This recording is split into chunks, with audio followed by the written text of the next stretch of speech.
Hola a todos, vamos a continuar con este curso atendiendo a dos enfermedades muy importantes del cultivo de soja, que son endémicas y están presentes todos los años en la provincia de Entre Ríos: mancha marrón y tizón foliar, ambas producidas por distintos hongos.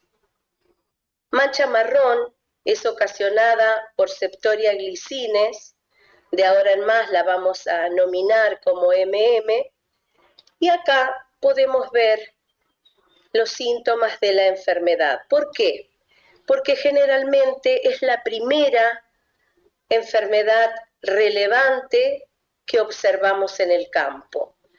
Fíjense que las hojas unifoliadas son las primeras que muestran los síntomas de la enfermedad, aunque a veces se puede ver también los cotiledones, pero estos caen rápidamente, por lo cual es interesante observar este tercio inferior de la planta. Tiene un crecimiento esta enfermedad desde abajo hacia arriba, es decir, que a partir del rastrojo que se encuentra en la superficie del suelo de cultivos anteriores, rastrojo de soja, este patógeno, que tiene una habilidad necrotrófica, es decir, que se nutre en el rastrojo, las semillas aún permanecen en dudas, no sabemos si no tenemos el método adecuado para observarlas sobre las mismas. Esta enfermedad, como dijimos anteriormente, es endémica. Eso significa que anualmente está presente en los cultivos de soja con distintos niveles de severidad. Algo que la caracteriza fundamentalmente es este color amarillo limón, que no lo tiene otra enfermedad, ya que es provocado por una patotoxina de este hongo que es específica. Vemos claramente que la enfermedad comienza de las hojas inferiores, produciendo lo que conocemos como manchas, un síntoma típico que ocasiona una enfermedad. Cuando vemos este tipo de síntomas, manchas grandes, son muy comunes de observarse en años lluviosos, que ocasionan una defoliación rápida. Sin embargo, como en esta campaña 2021, donde las lluvias han sido escasas, podemos ver manchas muy pequeñitas como puntos diminutos. Sin embargo, todas ellas provocan posteriormente un área afectada de la hoja muy importante y ocurre una defoliación a un ritmo más lento. El daño básico que produce esta enfermedad es la defoliación, lo que significa la pérdida del área fotosintética. Acá podemos ver un lote de soja con gran pérdida de hojas y en flecha amarilla restos de rastrojos de otras campañas, porque la mineralización o la destrucción total del mismo, que es el soporte donde sobrevive el patógeno, es aproximadamente de 36 meses. Acá vemos nuevamente las manchas provocadas por Septoria glicines, el color amarillo limón, y posteriormente estas hojas caen. Acá podemos ver, por ejemplo, distintos tipos de rastrojos. Por ejemplo, acá se ve maíz, pero también se ven restos del rastrojo de soja en una campaña que se ve que es seca por las rajaduras que se observan en el suelo y las manchas de tipo puntual. Es muy común en la provincia de Entre Ríos la secuencia soja, trigo, soja, es decir, que la probabilidad de tener la enfermedad anualmente es muy alta. Vamos a describir estas manchas que son más o menos circulares, rodeadas de un halo clorótico no muy grande, y cuando uno coloca estos materiales en cámara húmeda o bien va muy temprano a hacer el monitoreo, con la ayuda de una lupa manual de 20 aumentos, puede ver lo que hablamos en la primera clase o en la primera reunión que tuvimos, donde describimos los que eran los picnidios que liberaban cirros de esporas. Estos cirros pueden estar en forma de gota o en forma de rulito, de cola de cerdo, podríamos decir vulgarmente. Cuidado que no confundamos los signos de este hongo con los tricomas o pelos que se observan claramente y que tienen otra longitud, otra disposición sobre la epidermis de una hoja de soja.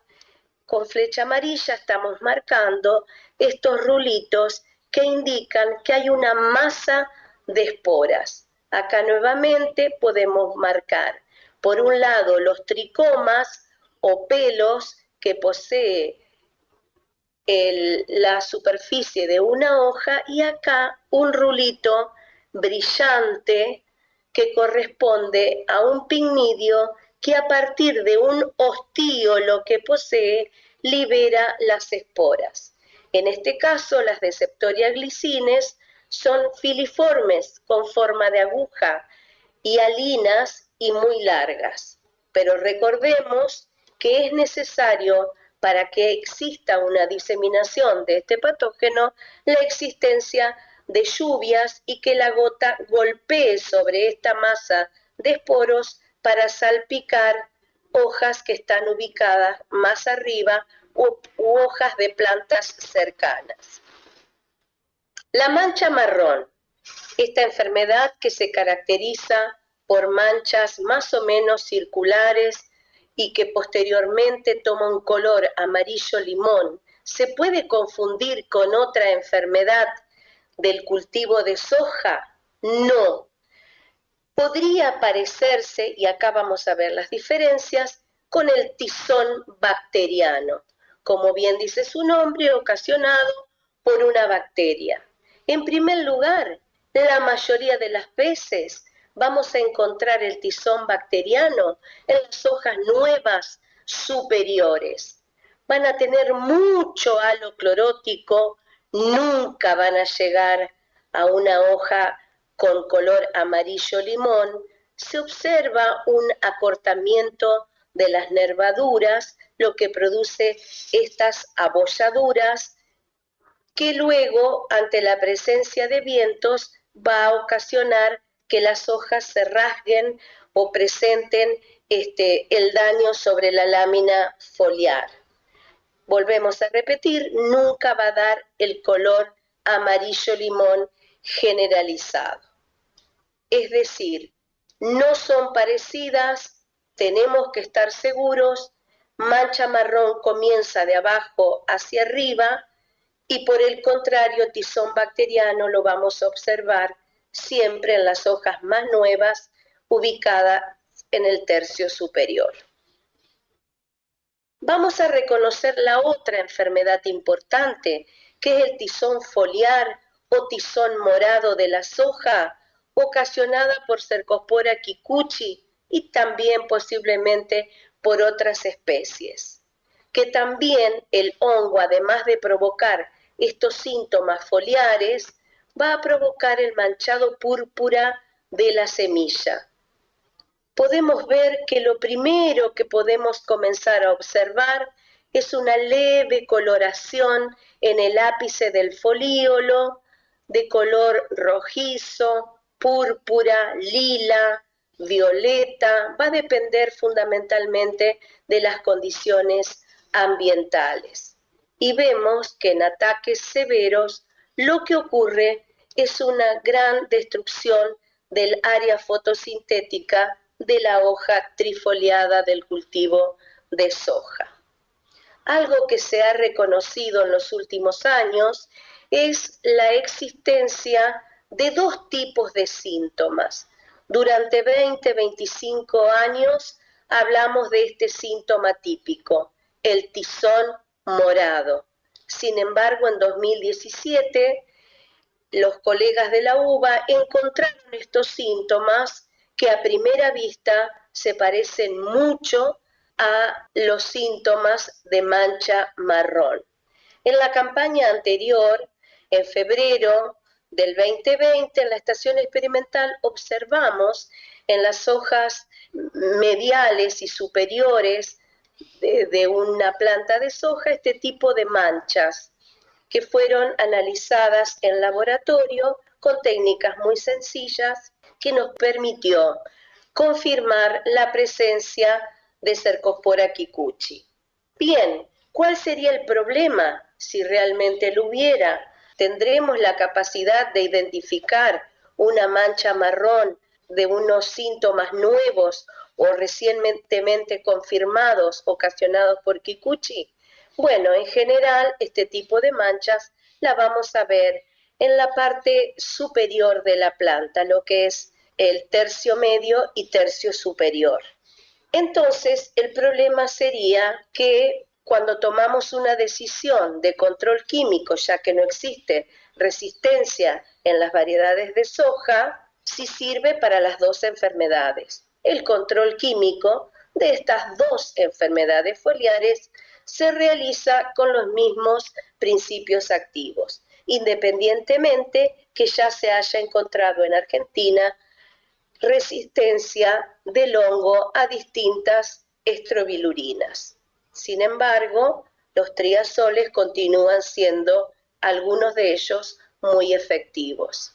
Generalmente es la segunda enfermedad de importancia que observamos en el campo. Nuevamente, le decimos que la van a observar casi todos los años en el tercio superior, en el lugar en que estas hojas están expuestas al sol, porque el hongo necesita los rayos solares para generar una fototoxina que da esta coloración morada. Hay ocasiones donde esta coloración no se observa, pero si llevamos folíolos sin síntomas verdes al laboratorio, a las 48, 72 horas podemos ver las estructuras del hongo. Este, al igual que la mancha marrón, es un patógeno necrotrófico, capaz de sobrevivir en la semilla y en el rastrojo. Y se transmite por semillas, pero es un hongo que ha desarrollado la habilidad de tener un poco efecto sobre la germinación. Podemos ver gran cantidad de semillas de color púrpura y vamos a ver que no hay una reducción importante de la germinación.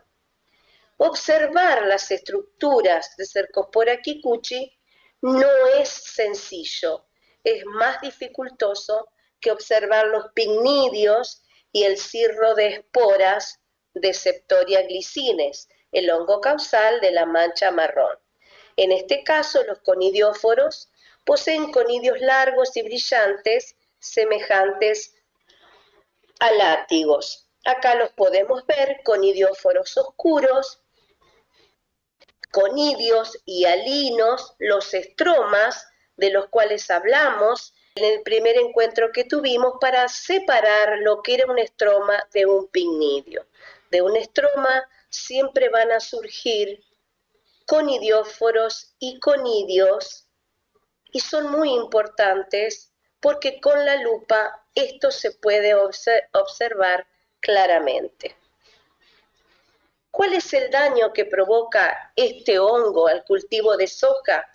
Nuevamente, una importantísima defoliación, pérdida de área fotosintética.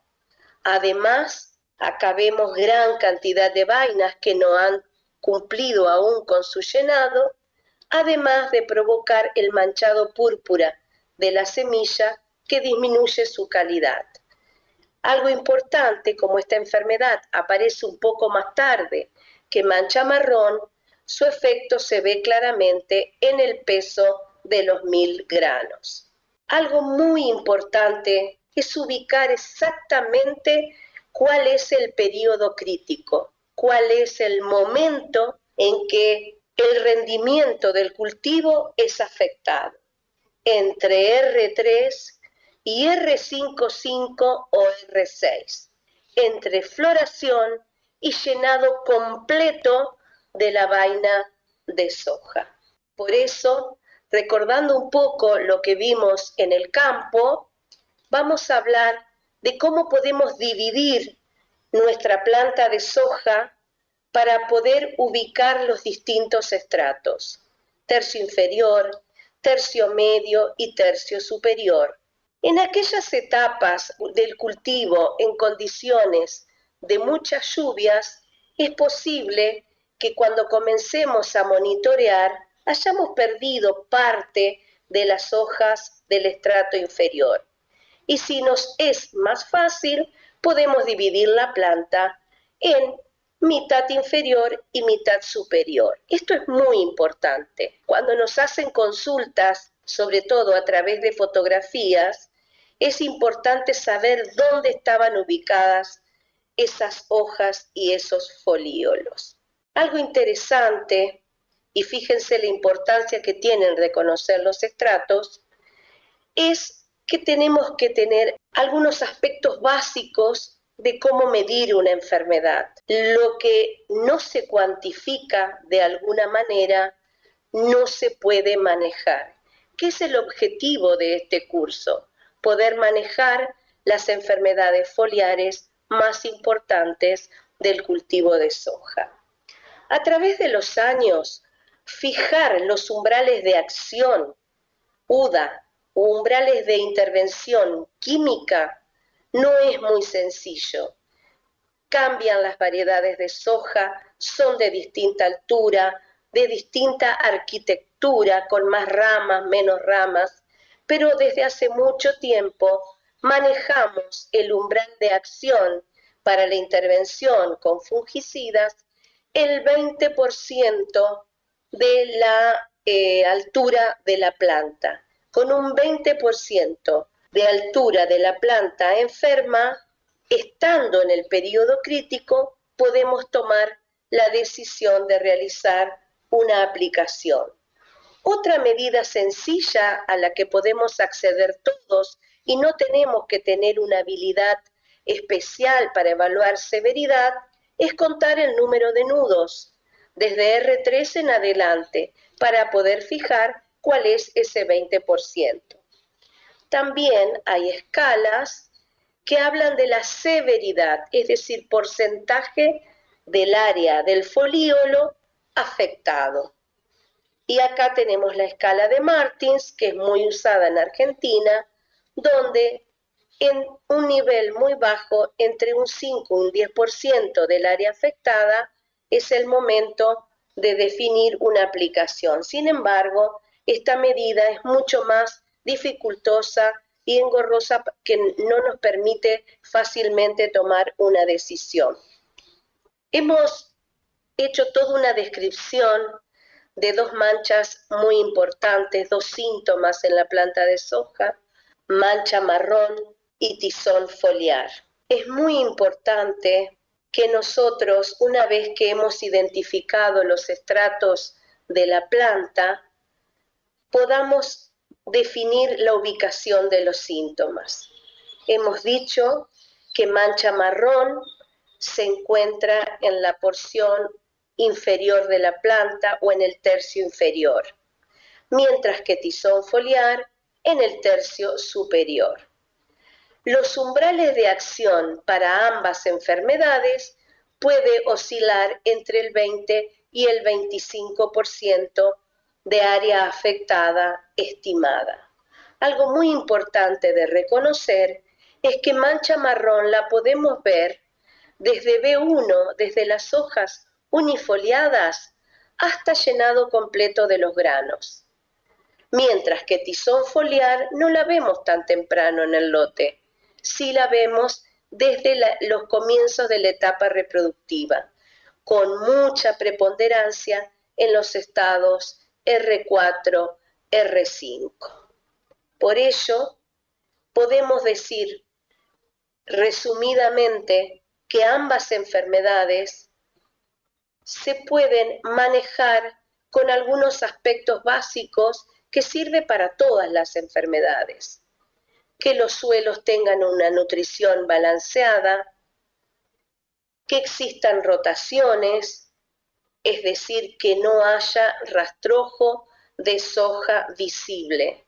A veces se estima que hay rotación por el solo hecho de no haber hecho soja en la campaña anterior, pero podés haber hecho la secuencia soja, trigo, soja, y hay rastrojos en la superficie del suelo. Hay cultivos de cobertura que pueden colaborar en reducir la importancia de esta enfermedad porque el entresurco se encuentra cubierto por los rastrojos de avena u otros cultivos de cobertura que se utilicen, por lo tanto no va a ocurrir el salpicado, que es el que provoca que la enfermedad ascienda en forma piramidal desde la base hacia arriba. En el caso de mancha marrón, utilizar semillas de calidad, que eso significa buen poder germinativo, buen vigor, y si fuera posible en la región, es muy importante que se haga el análisis sanitario de semillas. También utilizar curasemillas, que controlan fundamentalmente Cercospora kikuchi, hacer una siembra en una fecha óptima, en suelos cálidos, no hacer las siembras muy tempranas en suelos fríos, porque hay más afectación por parte de los hongos habitantes del suelo, que la densidad sea óptima, y disponemos también de una serie de principios activos que tienen que ver y están involucrados junto con una muy buena calidad de aplicación en el manejo químico de estas enfermedades. ¿Por qué hablamos de manejo químico? Porque si no se han cumplido algunas de las técnicas que permiten reducir la presencia de estas enfermedades, como las rotaciones, uso de semillas de calidad, semillas sanas, aplicación de curasemillas, es porque realmente no se conocen genes mayores que controlen a estos dos patógenos. La resistencia que existe es muy escasa, es decir, que la mayoría de las variedades de soja en el mercado se enferman de mancha marrón y de tizón foliar.